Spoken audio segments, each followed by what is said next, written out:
अस्सलाम वालेकुम नाजरीन। इस एपिसोड के आगाज़ में एक जिरगा शुरू होता है। उस्मान अल्लाह के नाम से जिरगे का आगाज़ करता है। फिर उस्मान पूछता है, सूरत हाल क्या है? तो आक तैमूर कहता है, खाना बदोश जोक दर जोक आ रहे हैं हुजूर, हम उनको जगह देंगे। अगर वो जल्द आ गए तो हमारे पास तलवारें कम पड़ जाएंगी। ये सुनकर उस्मान कहता है, माशाअल्लाह, वो बरकत के साथ आएंगे। बहेंदर साहब, अब आप सूरत हाल बताएं। तो बहेंदर कहता है, मैं कसम खाता हूँ उस्मान साहब, हमारी तलवारें पहाड़ की तरह मजबूत हैं। इसके बाद उस्मान दूसरे सरदार ओक्तम बे को कहता है, काराजाक का इलाका अहम है, वो काफरों के हमसाए में है और मरमराज के करीब एक अच्छी जगह है। ये सुनकर ओक्तम बे पूछता है, मरमराज इतना अहम क्यों है हुजूर?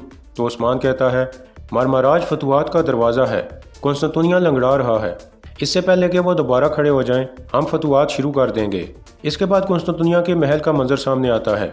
एक आदमी शहनशाह के करीब आते हुए कहता है, उस्मान चैन से नहीं बैठा और ना ही बैठेगा। यकीनन वो इस वक्त जंग की तैयारियां कर रहा होगा। इससे पहले कि वो कोई कदम उठाए, हमें हरकत में आना होगा। ये सुनकर शहनशाह कहता है, ऐसा कोई इम्कान नहीं है कांता, मैं उस्मान के साथ मायदा करने वाला हूँ। तो कांता कहता है, रूम खौफ के पंजे में नहीं रह सकता। पोप भी हमारी मदद के लिए तैयार हैं। अगर हम चाहें तो सलेबी इत्तेहाद खड़ा करके दुश्मन को मसल सकते हैं। शहनशाह अंद्रे निकोस कहता है, माजी को सिर्फ बेवकूफ़ ही फरामोश कर सकते हैं। मैं कैथोलिक ईसाइयों पर कैसे भरोसा करूं? उनमें और दुश्मनों में क्या फ़र्क है? तो कांता कहता है, हिम्मत दिखाइए शहनशाह, आप कैथोलिक ईसाइयों की बजाय तुर्कों से इत्तेहाद करने जा रहे हैं। अगर हमने पहल ना की तो वो करेंगे। यह सुनकर शहनशाह काफ़ी गुस्से में कहता है, बहुत हो गया, तुम शहनशाह की बहादुरी पर उंगली उठा रहे हो, अपनी हद में रहो कांता। यह सुनकर कांता ज़ाहिरी तौर पर शहनशाह का साथ देने का वादा करता है, लेकिन वो अंदर से उसके खिलाफ होता है। दूसरी तरफ जिरगे में उस्मान कह रहा था, अगर उन्हें हमारी ताकत की भनक लगी तो वो सब मिलकर हम पर टूट पड़ेंगे।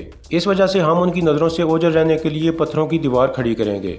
अब जो नए फ़राइज़ मैं आपको दूंगा वो उस दीवार के पत्थरों की तरह होंगे। और हान बे, अभी आपके इल्म के इम्तिहान का वक्त आ चुका है। कारा जैसर किला अब से आपकी मलकियत होगा। अपनी सरदारी के जौहर दिखाइए। यह सुनकर ओरहान कहता है, जो हुक्म आपका हुजूर। इसके बाद उस्मान कहता है, अलाउद्दीन बे, आप दूरसुन फ़की के पास अपनी तालीम जारी रखें। अलाउद्दीन कुछ उदास होकर कहता है, जैसे आप मुनासिब समझें हुजूर। यह कहकर वो कुछ सोचने लगता है, जबकि उस्मान अपनी बात जारी रखते हुए कहता है, यानी शहर के कमांडर का फ़र्ज़ आप निभाएंगे आक तैमूर।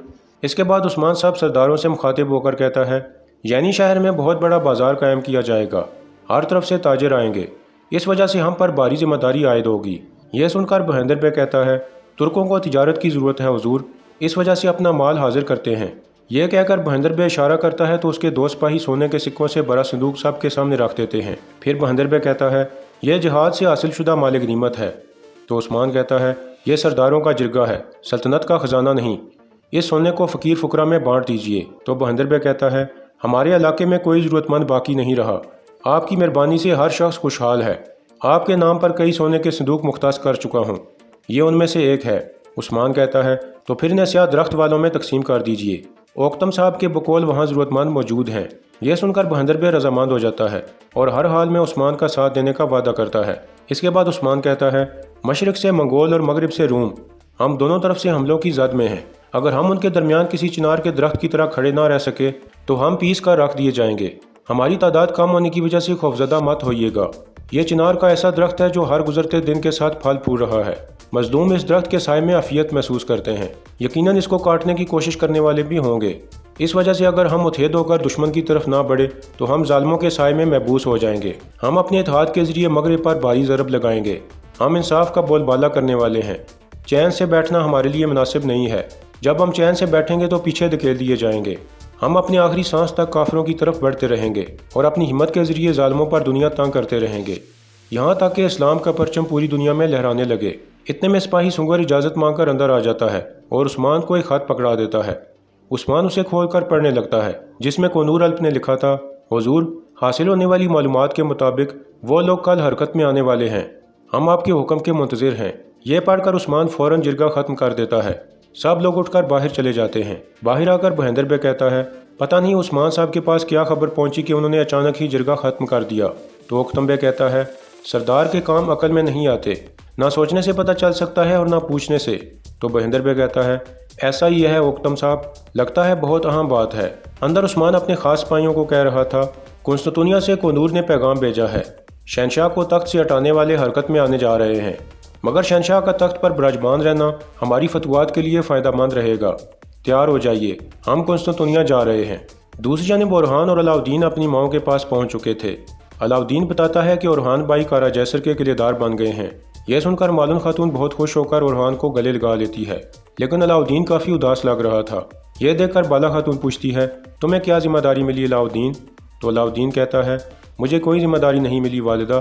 یہ سن کر بالا بھی کچھ اداس ہو جاتی ہے۔ تو اورحان کہتا ہے، ایسے نہ کہو میرے بھائی، والد صاحب نے ریاست کے طور طریقے سیکھنے کے لیے تمہیں دورسن فقی کے پاس جانے کو کہا ہے۔ یہ سن کر علاؤالدین بھی کہتا ہے، درست فرما رہے ہیں بھائی جان، عثمان صاحب نے یہی فرمایا ہے۔ اسی دوران باہر ترگت کہہ رہا تھا، تیاریاں مکمل ہونی چاہیے جانبازوں، کوئی کمی نہ رہنے پائے، ہم دشمن کی گود میں جا رہے ہیں۔ یہ سن کر کوتان کہتا ہے، ہم دشمن کی گود کو اپنا وطن بنا چکے ہیں حضور، پانی میں چھلانگ لگائیں گے اور گیلے ہوئے بغیر نکل آئیں گے انشاءاللہ۔ اتنے میں کچھ خواتین سپاہیوں کو کھانا دینے کے لیے آ جاتی ہیں، جبکہ جرگتائی ایک عورت سے چھپنے کی کوشش کرنے لگتا ہے۔ کچھ دیر بعد وہ عورت جرگتائی کے سامنے آ جاتی ہے اور اسے کھانا دینے کی کوشش کرتی ہے۔ جرگتائی پہلے انکار کر دیتا ہے اور کہتا ہے، مجھے بھوک نہیں ہے، لیکن پھر عورت کے اصرار کرنے پر وہ کھانا لے لیتا ہے اور پھر گھوڑوں کی طرف بڑھ جاتا ہے۔ اس کے جانے کے بعد عورت آہستہ سے کہتی ہے، تم نہیں کھاؤ گے تو کون کھائے گا؟ میں کھانا بناؤں گی اور تم کھاؤ گے۔ ادھر اندر عثمان کو تیار کراتے ہوئے بالا کہہ رہی تھی، آپ کو اتنے سفروں پر روانہ کیا ہے، مگر لگتا ہے پہلی بار روانہ کر رہی ہوں۔ تو عثمان کہتا ہے، ہر گزرتے دن کے ساتھ ہمارے دشمنوں کی تعداد میں اضافہ ہو رہا ہے، ہمارے سفر بھی بڑھ رہے ہیں۔ یہ سن کر بالا کہتی ہے، ہم نے ترقی کی الحمدللہ، ہماری اولاد بھی کر رہی ہے، سب پھل پھول رہے ہیں، مگر مجھے آپ سے ایک بات کرنی ہے۔ لیکن پھر بالا کچھ کہتے کہتے رک جاتی ہے اور سفر اچھا ہونے کی دعا دے کر بات ٹال دیتی ہے۔ عثمان اس کا شکریہ ادا کرتا ہے اور پھر باہر کی طرف چل پڑتا ہے۔ اس کے بعد عثمان اپنے سپاہیوں کو لے کر قسطنطنیہ کی طرف روانہ ہو جاتا ہے۔ دوسری طرف قسطنطنیہ میں قونور الب کی نگرانی میں قیدی لڑنے کی مشق کر رہے تھے۔ اتنے میں ایک آدمی باہر آتا ہے اور کہتا ہے، کوئی مسئلہ نہیں ہونا چاہیے، کل روم میں نیا سورج طلوع ہوگا۔ یہ سن کر قونور الب کچھ سوچنے لگتا ہے۔ ادھر عثمان کا قافلہ ایک سمندر کے کنارے پر پہنچ جاتا ہے۔ بوران کہتا ہے، ان کشتیوں کے ذریعے ہم سمندر کے کنارے پہنچیں گے حضور۔ اس کے بعد وہ سب گھوڑوں سے نیچے اتر آتے ہیں۔ تو عثمان کہتا ہے، اندھیرا پھیلنے تک ہم قسطنطنیہ پہنچ جائیں گے، ہم احتیاطی طور پر بیس بدل لیں گے، جہاد مبارک ہو۔ اس کے بعد وہ سب کشتیوں پر سوار ہو جاتے ہیں اور اپنی منزل کی جانب بڑھنے لگتے ہیں۔ اس کے بعد اوکتم قبیلے کا منظر سامنے آتا ہے۔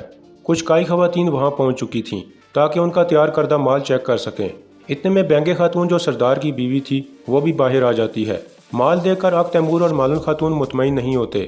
مالن کہتی ہے، یہ زینے متوازن نہیں لگ رہی، ذرا گھوڑے پر رکھ کر دیکھو۔ اک تیمور کہتا ہے، نچلا حصہ بہت پتلا ہے، اسے موٹا ہونا چاہیے تھا تاکہ گھوڑے کا پسینہ پی جاتا۔ اتنے میں بینگے خاتون آ جاتی ہے اور انہیں خوش آمدید کہتی ہے اور پھر کہتی ہے، اگر ہمیں آپ کی تشریف آوری کا علم ہوتا تو شائن شان استقبال کیا جاتا، آئیے تشریف لائیے۔ یہ سن کر مالن خاتون کہتی ہے، اس کی ضرورت نہیں، ہم بیٹھنے نہیں آئے، ہم بازار میں جانے والے سامان کا معائنہ کرنے آئے تھے، مگر اس معائنے میں ہمیں کوئی خوشی نہیں ہوئی بینگے خاتون، یہ زینے گھوڑے پر متوازن نہیں بیٹھتی۔ اتنے میں بینگے خاتون کی بیٹی الججک وہاں پہنچ جاتی ہے اور کہتی ہے، مالن خاتون، چلیے ماہر ترین سپاہی میرے حوالے کیجیے تاکہ میں دکھا سکوں کہ گھوڑے پر کیسے سوار ہوا جاتا ہے اور آپ کو پسند نہ آنے والی ان زینوں پر بیٹھ کر گھوڑے کو کیسے دو ٹانگوں پر کھڑا کیا جاتا ہے۔ یہ کہہ کر وہ گھوڑے پر سوار ہو جاتی ہے اور اپنے گھوڑے کو ہوا میں بلند کرنے لگتی ہے۔ یہ دیکھ کر اک تیمور مالن خاتون سے اجازت لے کر گھوڑے پر سوار ہو جاتا ہے۔ پھر الججک کہتی ہے، میرے پیچھے آؤ، قبیلے سے باہر ایک بڑا درخت ہے، وہاں مقابلہ ہوگا۔ یہ کہہ کر وہ اپنا گھوڑا بھگا دیتی ہے اور اک تیمور اس کے پیچھے روانہ ہو جاتا ہے۔ کچھ دیر بعد وہ دونوں اس بڑے درخت کے پاس پہنچ جاتے ہیں۔ تو الججک کہتی ہے، اب یہ آپ کے مہارت دکھانے کا وقت ہے کائی سپاہی، ہارنے سے پہلے اپنا نام بتا دو۔